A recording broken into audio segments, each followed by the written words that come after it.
did Daniel have to raise?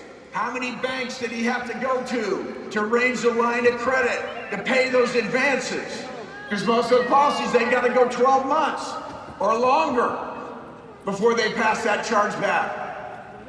That chargeback window. Did he have to worry about that? He didn't.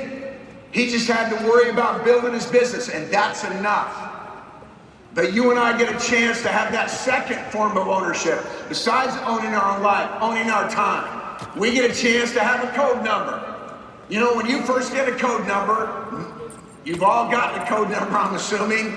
You got it, you look at it, you start memorizing it. You don't know what it means. You realize it's an identity, just like a social security number or any other number that's assigned to you. You go into a store and pick number 24, that's where you are in a line. But that code number has an unbelievable potential. That code number is your business, and you start building it. And it starts generating value. Starts on your own personal production. You recruit a few people, you license a few people, you recruit a few more, you license a few more. The cash flow begins to grow. You hear these people up here and you hear their incomes when they're announced, but I want you to know, and by the way, I know a lot of people use the term passive income. I don't like the word. I understand what it means. Our own investments, and that money is being generated. In the business, I don't think we can be passive. We don't have the option of being passive as leaders. I turned 72 July 8th. I am pumped up. I feel better about our company right now than I have at any point in my career.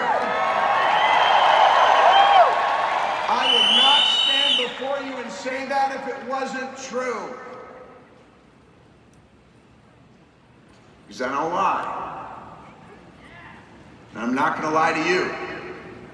At no point have I done so, and I'm sure not starting this morning. So let's look at something. You build the code. It begins to gain value. You understand? I did that. A bunch of us sitting up front here did that. But we didn't have a Heritage Premier program. There was no real clear outline thing. What if we got hit by a truck? What if we got sick? What were the options? We put heart and soul, so much of our own money into building our business, our offices, our events, all of these things. Now there's a program in place. It's the best I've ever seen. By this way, to say it's the best I've ever heard of in the industry isn't a high standard because almost nobody has it. We have little splinter groups start something and say, we got an ownership program. Ownership in what? In a company that's worth nothing, that's decades away from becoming even a fraction of what we are today. But you build that code, and with the Heritage Premier program, you have the right to sell it. Well, the company, not the company, but we'll have independent appraisers help you figure out what it's worth. If you sell it, you're crazy, but sometimes that's the option. I got a better option. Pass it to the next generation. When Daniel Fombo and I were talking about this, and we're talking about our company that we love, World Financial Group, and he said, I'm going to be in business with my children. I'm going to be in business with my grandchildren. He says, I need to be with a company that's going to be here 100 years from now. And you're in it. These other things come and go. They move here, they move there. The one person who owns it sells it, and it morphs into something very different that doesn't benefit you. I know I've experienced that a couple times. But that's not what you're going to experience here. You have a different and better future than those of us who built this company had when we started it, or 10 years into it, or 20 years into it. I'm so proud of that, I don't even know how to clearly articulate it to you. But the reality is, you can sell it, you'll be able to pass it on to the next generation. Do you know how sweet that is? If you had a farm, it's worth something, you try to pass it on to the next generation. When someone passes, that's in their estate. Half of that gets taken in estate tax. You got to sell off stuff. It's a mess. Now, we put a new person in the code number. You think Swan Wynn's excited for Alicia and the family, knowing that that business, which is doing 630 million points right now, generating tens of millions of dollars for that family, that has a chance to go seamlessly into the next generation. Woo! Woo! What is it you're supposed to say? What was your line? Your what? Pumped up! You don't remember? Just go with I'm pumped up. Say it. Pumped up! Say it. Say it. Well, you should be. A lot of you saying the words you don't even know. I don't know what that means. I'm not sure. I'm not sure. I feel like I should be excited. I'm trying to understand. Well, keep trying. Keep trying. I remember those days.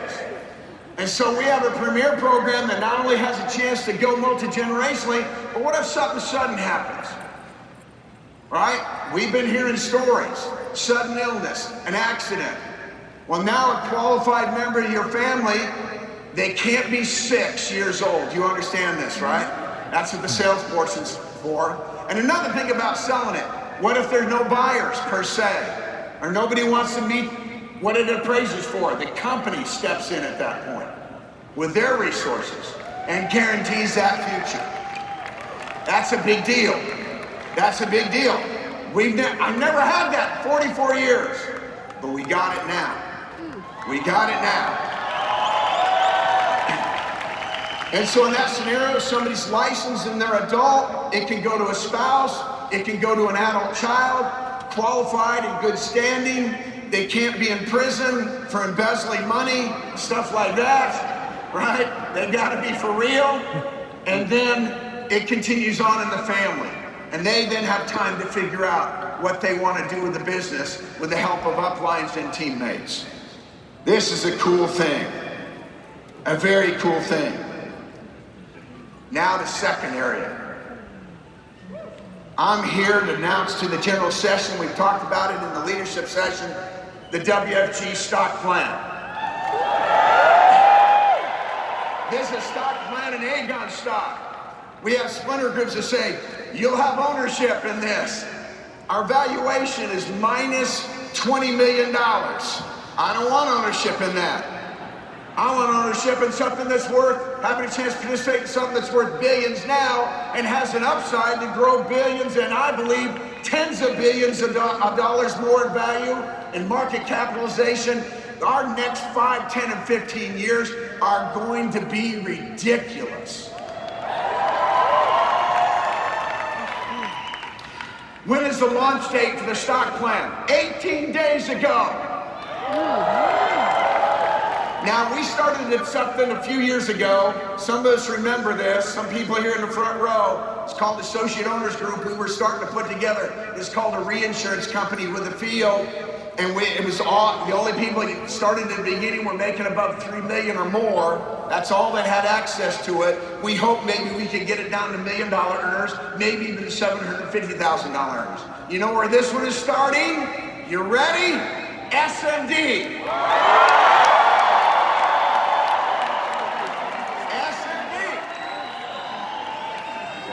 Not an income requirement. SMD. There are 3 categories. I even wrote them down so I get it right.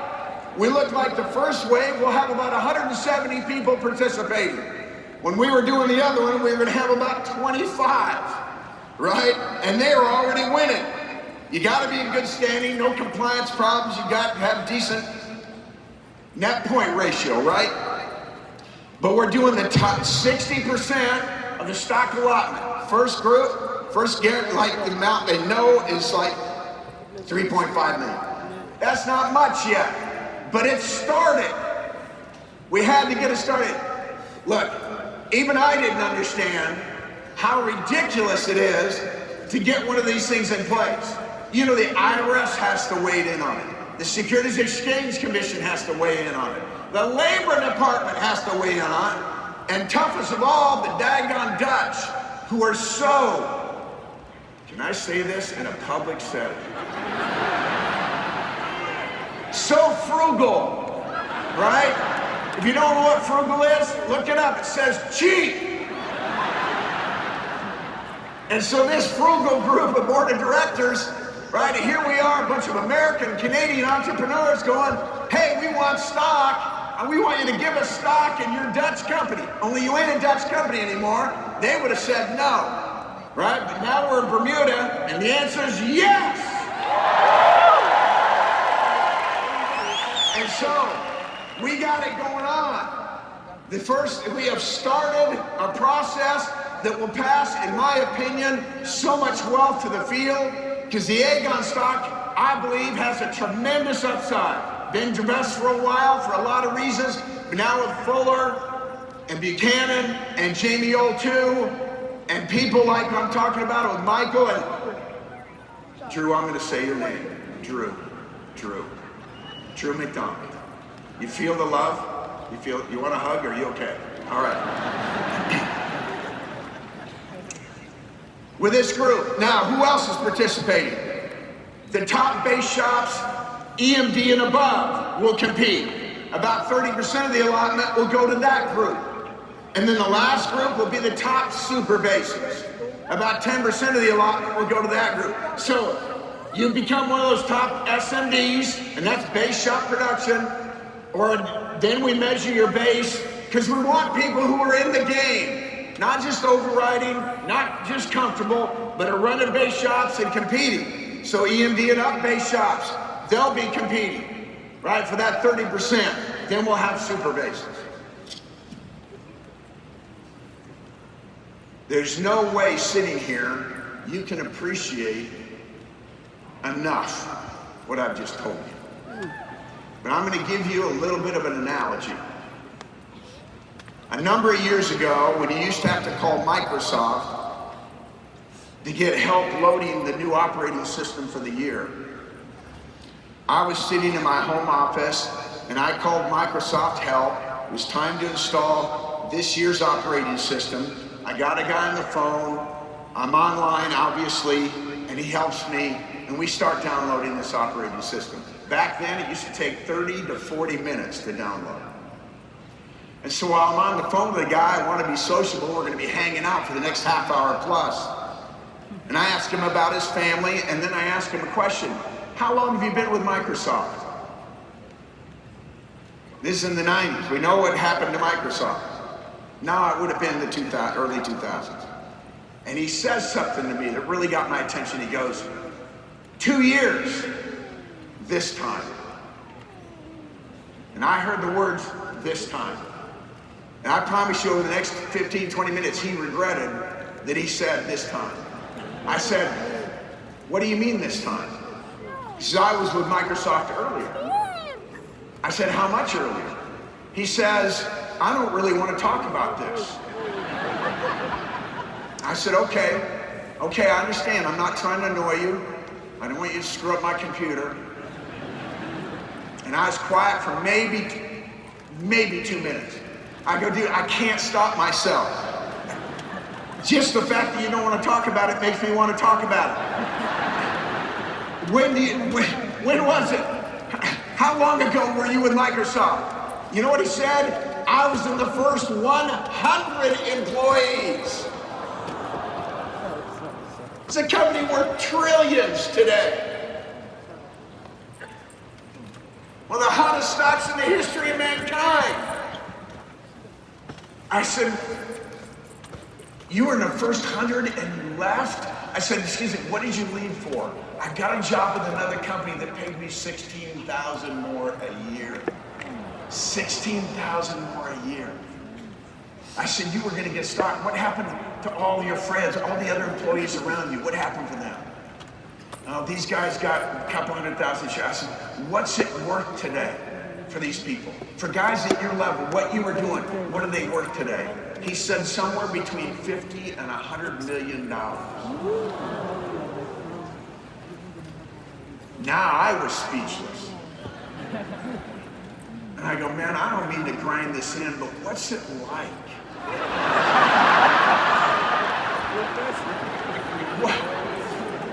What's that feel like?